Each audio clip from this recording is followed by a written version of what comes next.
ব্যাপার? চাটা আপনি ফালাইলেন কে? চাটা কি আপনার ভালো লাগে না? চা ফালামু না তো কি করমু? এটা কোনো চা হইছে? মন হইতেছে কি গরম পানি খাইতেছি, একটা ফালতু চা বানাইছে। খান তো প্রত্যেকদিন বাকি, এমন ভাব করতেছেন আপনি অনেক বড় লোক। কি আপনার কি আমি বাসার থেকে লয়ে আইছি আমার চা খাওয়ানোর লাগিয়া? দেখ, তুই কিন্তু বেয়াদবি করতেছস।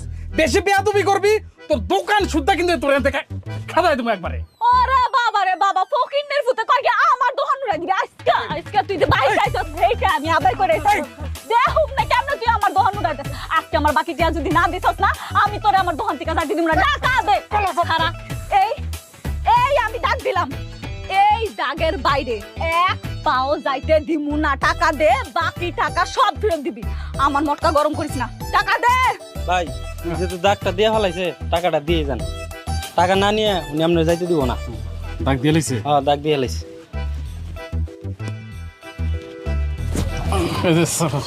স্যার 10 টাকা। কি কিসের 10 টাকা? হ্যাঁ, এটা তো আজকের 60 টাকা। আগের টাকা দিব কে? এক মাসের টাকা দিব কে? টাকা দে, আমার টাকা দে কইতাছি। কইতাছি টাকা দে, বের কর। 200 টাকা বাংতি দে। ওরে হারামজাদা, এত টাকা রাইকা বাহি খাইতাছস দিনের পর দিন। 200 টাকা কে রে? আমি তো